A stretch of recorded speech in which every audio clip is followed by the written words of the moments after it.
Oh my goodness, I am so excited. Our next guest on the Beauty Pro podcast is the fabulous Cole Thompson. How are you, sir? I'm really good. Thank you for asking. What about you? I am pumped. I'm pumped because we're Me going to too. talk about all the things. You ready? I am so ready. I've been waiting for this for a long time, so let's go. Let's go. Okay, let's just rip it off. Go ahead and tell everybody who you are, why we should know you, please. Okay. That's a great question. So yeah, my name is Cole Thompson. Originally from Manchester, England. I've been in the beauty industry now for about 25 years, which is a very, very long time. It's definitely the longest relationship I've ever had, and it's a great one. I love it. You Been look very like you're 25. Well, I appreciate that. The So lighting in here. I'm actually AI. I'm not real. that's perfect. Yeah. So yeah. But yeah, I've been in the industry for 25 years. I absolutely love it. Been very fortunate to work for a few different companies and travel a lot of different places and learn from some incredible people who've been really, really kind to share with me what they've learned over the years. And I'm in a really fortunate position now that I get to do the same. I get to pass on other things to other people that people have taught me. Hmm. So I have a training company with my twin brother called Elevation H, and then I work with Hattori Hanzo Shears and a few other different companies, and I absolutely love what I do for a living. Yeah, How did you get into the beauty industry? it was very random. I was about 16, so very very young. And didn't really know what I wanted to do for a living. Ideally, a soccer player, football player would have been phenomenal, but I wasn't good enough, so it didn't really work out. Because to be a professional at something, you've got to be pretty good. It's kind of the prerequisite. Didn't Right. really, yeah, didn't really work out for me, and I was struggling to know what to do. And my auntie, who was a really really special part of my life, who sadly is no longer with us, Mm. she was a hairstylist, and she told me and my brother, she's like, you'd be great in a salon, you guys, like you personalities, and we love to speak to people, and she said you'd be amazing in a salon, and it was long story short, we just kind of gave it a go and fell in love with it almost instantly. So your brother is also in the hair industry. Yeah, How yeah. amazing. Okay. Are you identical or fraternal? We're identical. Yeah, we're identical. We look a little different now because he's a little, believe it or not, I'm not that tall, but he's smaller than I am, shorter. So I remind people about that. But yeah, we're identical twins. We grew up doing absolutely everything together, always, always, always. Now I'm US based and he's UK based. Okay. But we basically do the same thing, but just in different countries, which is pretty wild. That is wild. Okay, but I have to ask, like you are identical, so did you ever pull the switch? The old switcheroo. Yeah, come on. I would. Personal or professional? I would absolutely love to say that we did, but we were never that, I guess, clever enough to think we could really mess with people with this. Because even as children, at the school we went to, you had to wear a uniform. Okay. So you had to wear a shirt and a tie, which explains, I think, from childhood trauma, the way that I dress constantly in a shirt and tie, almost always now. Yeah. And my mum used to put us, I used to wear a blue shirt and my brother would wear a white shirt. And the teacher would have it written on the desk, like which one of us had which shirt. So we could have quite easily swapped. Never did. I guess we're just too nice of guys to do that. Good boys. That's okay. That's all right. Yeah, thank you. You're welcome.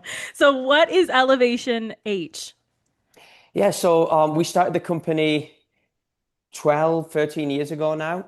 Originally California, we started.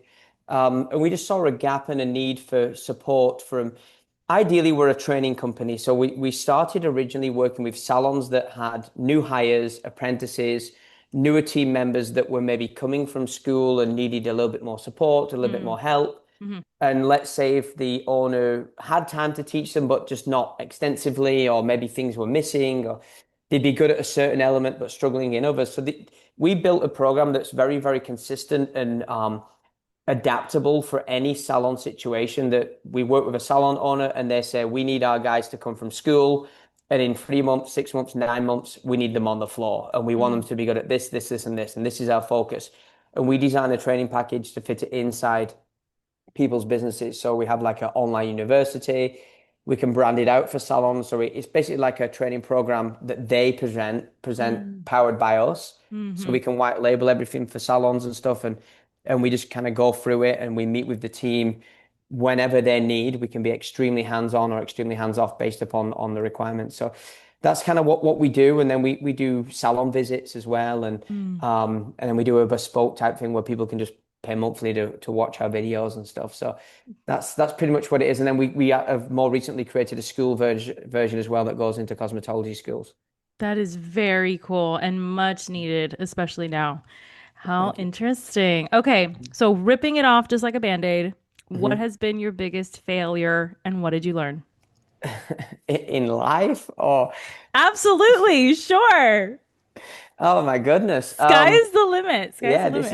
this is great. I'm gonna start crying. We're what 2 minutes in? This is like, they're like we gotta stop this podcast. It's this guy's out of control. Like, does somebody want to check on this guy? No. So biggest failure.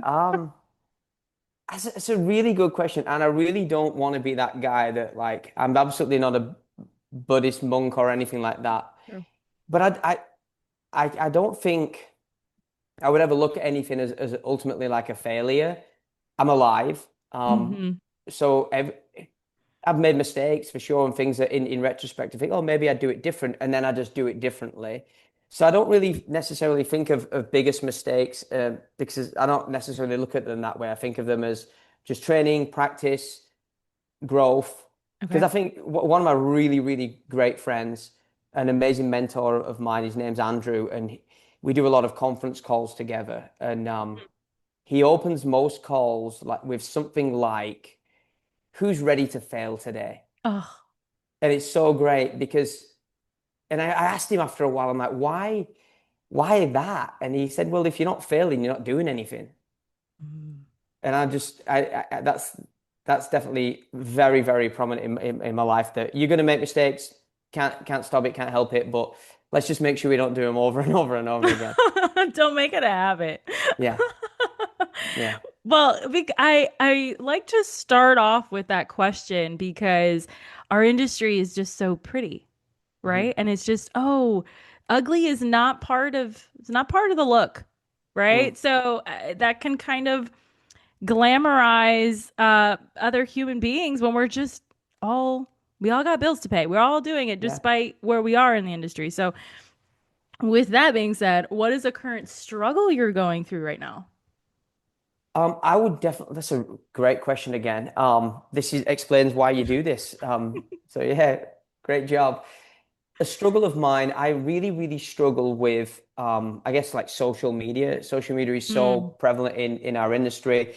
It is what it is. It's never going to be going anywhere. It's probably going to get more and more. mm, And I'd struggle being present on it and remembering to post and do this and that. I've got a child and a business and a lot going on. So I really, really struggle. I wish I could be better. And it's a terrible excuse because it's just doing it. mm. Um, so a struggle of mine is absolutely being consistent and posting. My twin brother's amazing at it. So luckily we look very similar. So I just steal all of his content and people think it's me. So that's my method right now. This is the social media version of the switcheroo, and Yeah. it works, and it's fine. It's Yeah. cool. Yeah. So social media is definitely a huge weak spot for me. Yeah. Um, yeah. It's yeah. Okay, so you mentioned you have your family, and that's so beautiful. How do you work-life balance, sure, but Yeah. how do you juggle a healthy business versus a healthy family life? Because for whatever reason, beauty and barber professionals kind of struggle in the relationship area.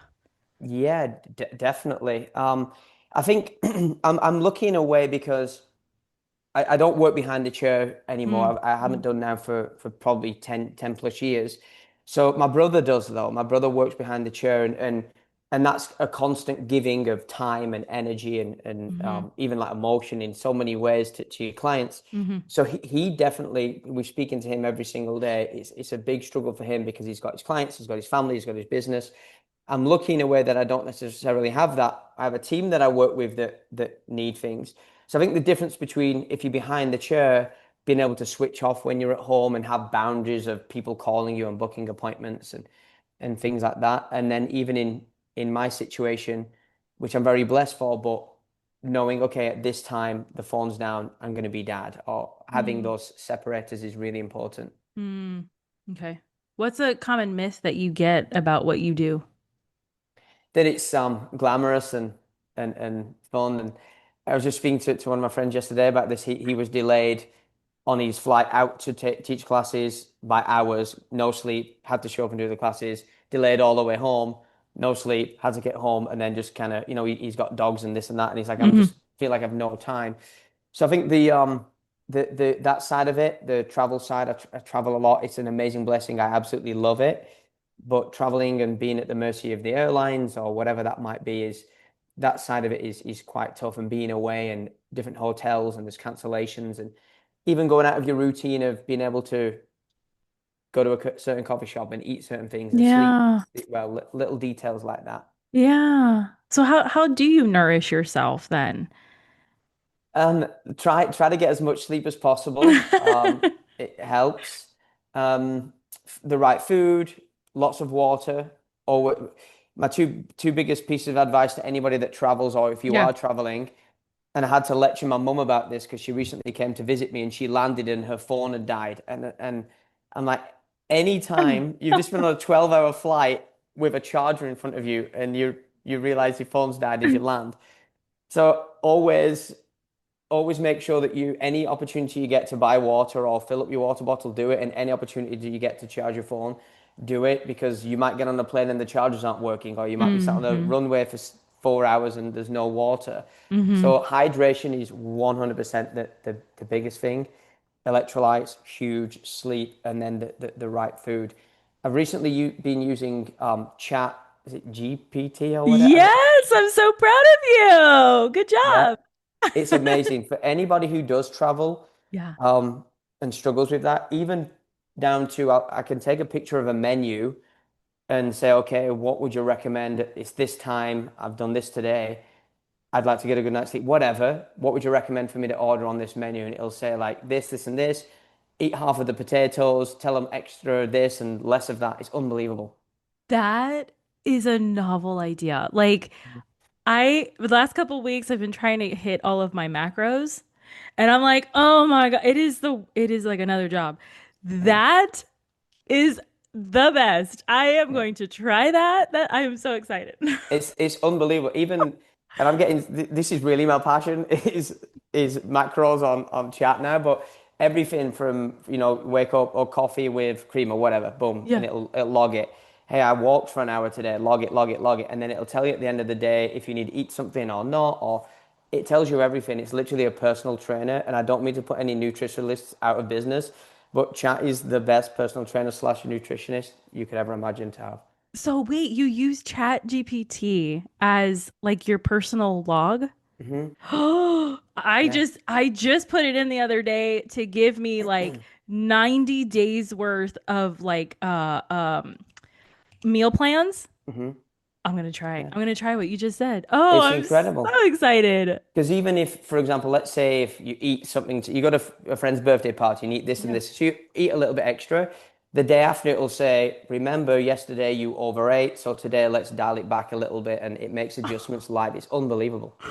That is fantastic, Yeah. especially for beauty and barber pros who actually they're like, no, I won't eat. I'll eat when I get home. Like, Hmm. no, no, you're killing yourself. Yeah, definitely. And same with hydration. I remember finishing days from behind the chair, and did I drink any water today? Or like no Yeah. wonder I've got a crazy headache or whatever that might be. And it's hard then to relax once you get home, so you stay up a little bit later, and it's definitely a revolving door. And I love where we're at. Just I think in general, we're as a society in general, health and wellness is very, very, very popular now, and it's very acceptable. And there's a lot of information and education out there for it, which is I love the way that the direction that that's going. Yeah. Well, speaking on that, let's shift it to mental health. Like Yeah. where where do you feel the industry is kind of falling short as far as mental health? I think that's a really, really important question. Um, I think it's really hard because what we do for a living, we are naturally judged in terms of because all I've never met anybody, specifically stylists. I think stylists have got the biggest hearts in the world. Hmm. Whether that be that we give a lot, we listen a lot, we sometimes don't charge what we should because we care about the client in terms of we've heard about their hardship and so on. So then that leads us to have hardship in certain aspects. And I think that we always act and want to do what is best for whoever's in our chair. I've never met a hairstylist who does this and doesn't care. They do it because we care. Mm. And I think that sometimes we are going to maybe make mistakes. Maybe we cut somebody's hair too short, but we did it from what we thought might have been the best situation. So I think because of might be Yelp, could be social media, so many things that even though we're just trying our best, as Hmm. well as even being like a husband or a wife or a father, with all these other things going on, and our job, it is very easy now to, I guess, get criticized or complaints that other people find out about or whether that be again on Yelp or a customer at reception doesn't like the haircut, and we didn't mean to do it wrong. It just Right. it's a and the other amazing thing and then unfortunate thing is that the only way to get really really good is by doing it Mm. over and over and over and over again, and it will come with sometimes mistakes or things that we wish we did a little bit different. It's a really tough thing, and I think that that plays a lot of mental games with hairstylists. Like I think one of the hardest things or the most annoying things, and I'm sure every hairstylist has done this, Mm. where you're at dinner with your friends or you wake up in a cold sweat and you're thinking, I wish I went shorter on that, or maybe I could have point cut that a little bit more, or did that client hate me? We care so much, and it's a really, really hard thing to let go of. Yeah. Yeah. So It's tough. what has been your favorite insult that you've ever gotten that you're proud and it is your driver? Uh, um, this has just popped to mind because it became my nickname for a little while. So I grew up in a really, really small town, very, Okay. very small town, amazing place, real family community. Everybody knows everybody. And when I left that town, I was probably about 18, and I moved to the closest, biggest city, which was Manchester, and started working for Vidal Sassoon, Okay. which was big news in the town. Yeah. And I remember going back to the old town that I worked at because my twin brother was working there at the time, and I went back just to hang out one day. And I was just walking through, minding my own business, and this little old lady, she just looked at me and she went, "There he is. Look at him, all cocky. Thinks he's Vidal Sassoon himself. He does. Look at him."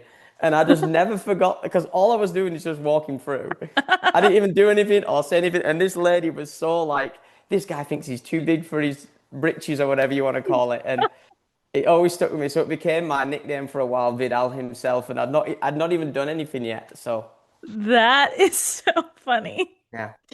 When you went back home, I mean, did you ever see her again? No, I had no idea who she was. Never met her before in my life, but she was just in the salon and she just started verbally abusing me for no reason. Terrible. Yeah, Poor lady, poor I know. lady. All right, Yeah. so how did you get involved with Hanzo? How did that Um, come about? long, long time ago.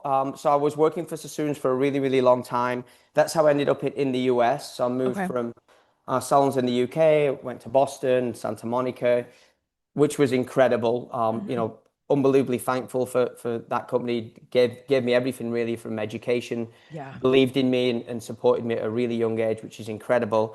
And when I knew that I wanted to start my own company and go more independent, I started my independent company. So I was just traveling around doing classes for salons and schools. Mm. And I met a guy called Ryan Teal. I don't know if you know Ryan or Mm-mm. not. No, I don't think so. Amazing educator, NAHA winner.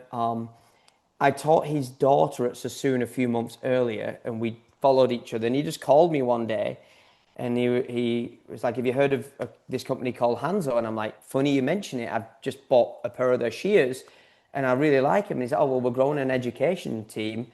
You should speak to the guys." And I'd bought them from my rep in California. His name was Chris, great guy. Mm-hmm.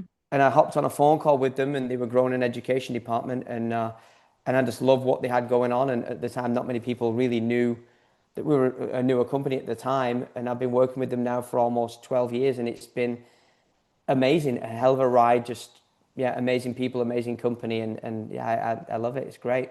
Okay. Okay. So what do you see that is the struggle that these stylists are facing all the time, whether it's with the shears or the fear being behind the chair? Like, what is that one thing that sticks out to you every single time? It definitely goes back to confidence, I Mm, guess. And I think one thing that's quite hard is when we graduate school.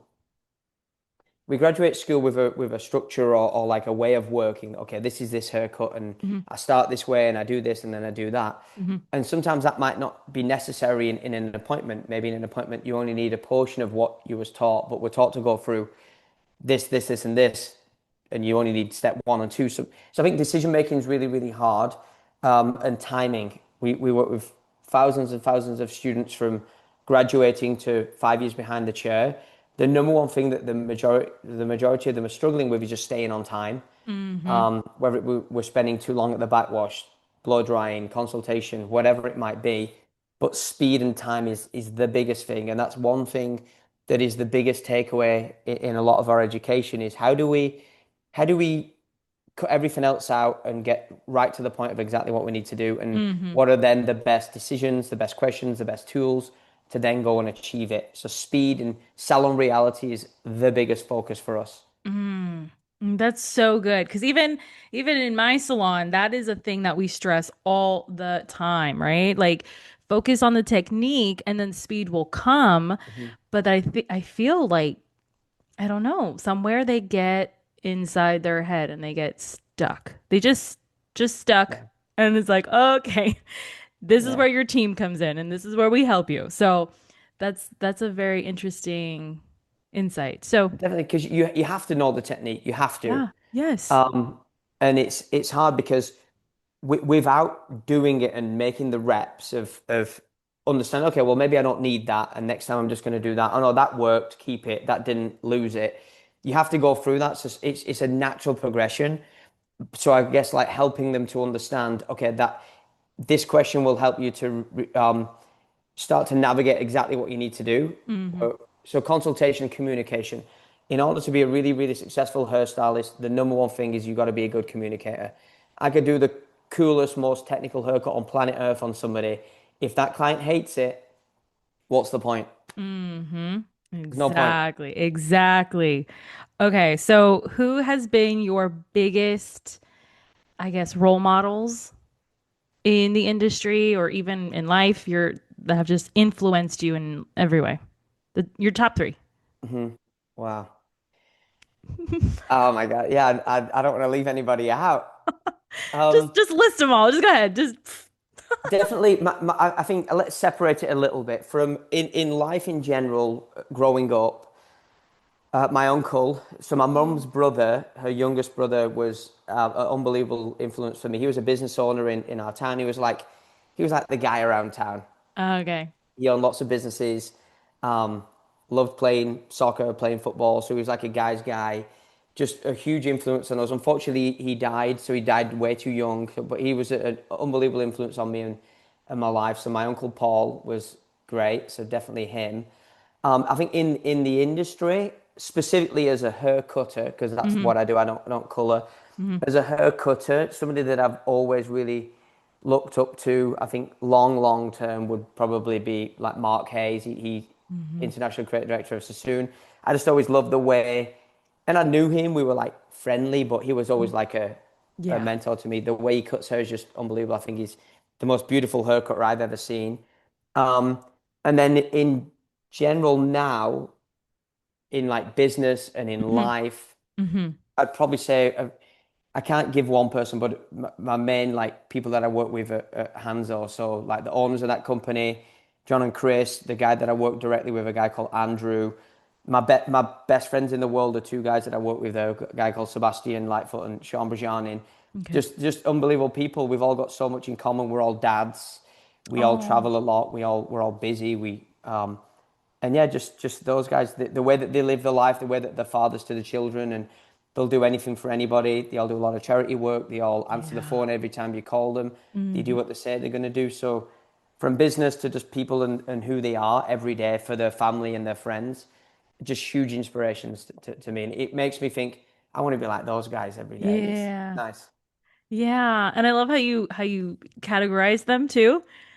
That we are so well-rounded, I feel, like with so many interests being Hmm. in the industry, that it's okay to have role models in different areas of life. Yeah.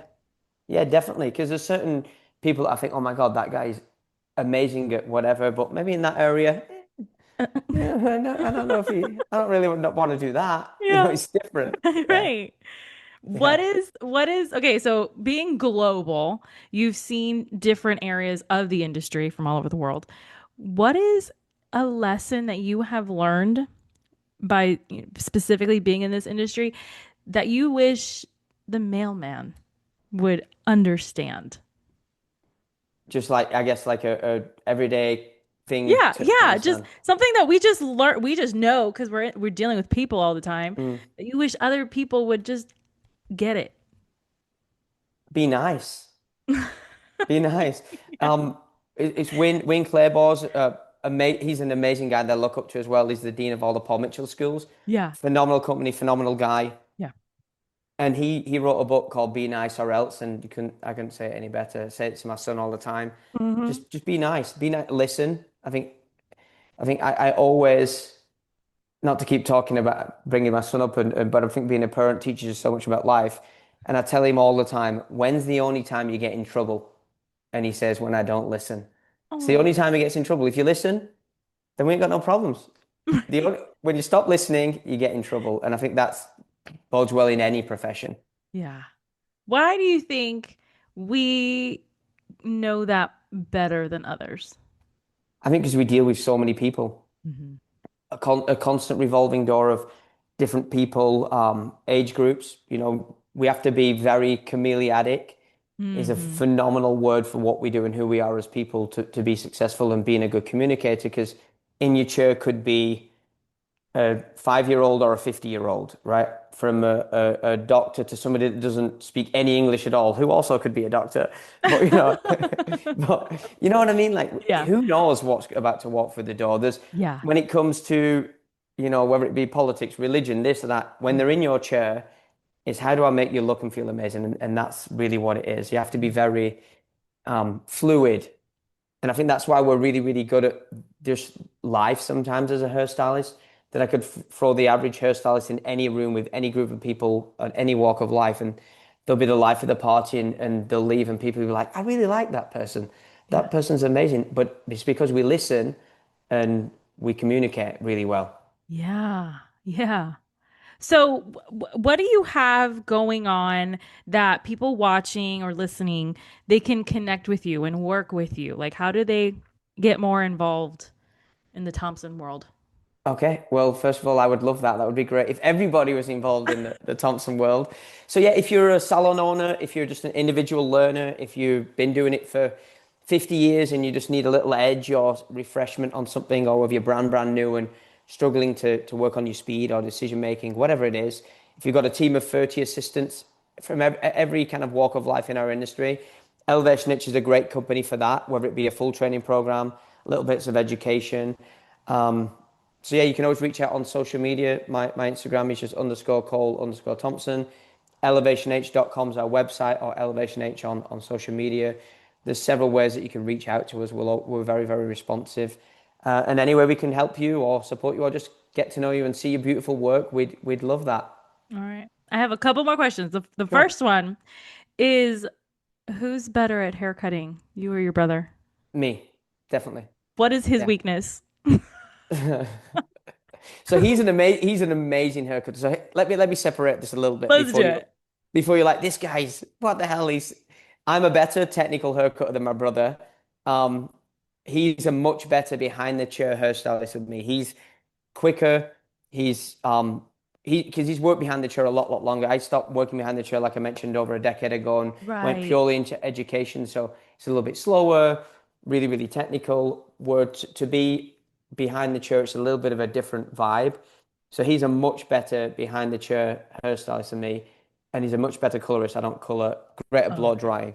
I think Okay. the thing that my brother is the best in the world at, and I've never, and I would love to meet somebody who's even better at this than him, but he is the biggest people person you'll ever meet. You could put him into any room and he's just like the most vibrant light. He's funny, he's charismatic. I want to be him when I grow up. He's That's incredible. so cute, you guys. Oh my God. I'm gonna have to go find your brother and get You him got on to the be speaking. podcast. Why are you speaking to me? You got to speak to that guy. I'm gonna have to like get him, and he's gonna have his own episode too. Yeah.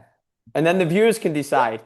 Yes, yes. And then everybody can decide. Yeah. Oh my Lord. Okay, one more question is what is a question that I did not ask you that you wish I would have, and how would you have answered? Hmm. You're really good at this. Thank you. Yeah. If anyone out there is listening and you get approached to do this, you should absolutely do it because the questions are phenomenal. Thank you. This is Thank great. you. A question that I wish you would have asked me. A question that I get asked a lot, and I think it's really important. About advice to like a newer stylist, graduating or about to graduate. I think everyone's situation is different, whether you graduate and go and start a business or go into a sweet situation or whatever that might be. But I think just get a good mentor, whether it be an Mm, individual, and this is in any industry. yeah. If you, I'd always start by working with people and surround yourself with people who you want to be like, whether it be cut hair like them, color hair like them, customer service, shampoo like them, whatever. Hmm. Own a business like them, drive a car like they drive, whatever it is, and just watch everything that they do and learn it. Because I think no matter what you do, whatever you see, it's all learned information. Everything that I Hmm. speak about in my classes, I've learned it from somebody else who was really kind enough to give it to me. And now I'm in a fortunate position to pass it on to somebody else. And I think that that's the next step from school is collect as much information, never stop asking why and understanding, and then make your decisions from there. So that would be a good one. And then the other question would be, I guess, how many push-ups can you do unbroken would be a good one. Could be good. Yeah, a lot. The answer is a lot. A lot. I did about 10 last night and I am sore. There you go. Yeah, there you go. You beat me already. I could only do six. So, Oh, okay. yeah. Perfect. Yeah. Oh my goodness, Cole. Thank you for coming on the Beauty Pro podcast. I feel like everybody watching and listening is like, man, they're just laughing and having such a good time the whole time. So I really appreciate that. Of course. And I appreciate you reaching out and taking the time to chat to me, allow me to share my story and what we do. And like I mentioned, we got the best job in the world. We We laugh do. all day. We're so lucky to be able to do this and work with people. And if that resonates with anybody and needs support, help in education, their business, whatever it might be, yeah, please reach out. And we'd love to chat to you and come and visit your location or anything like that. Yes, all of his links are going to be in the show notes, so check it out. And I will chat to you next time. Thank you. I appreciate you. Take care.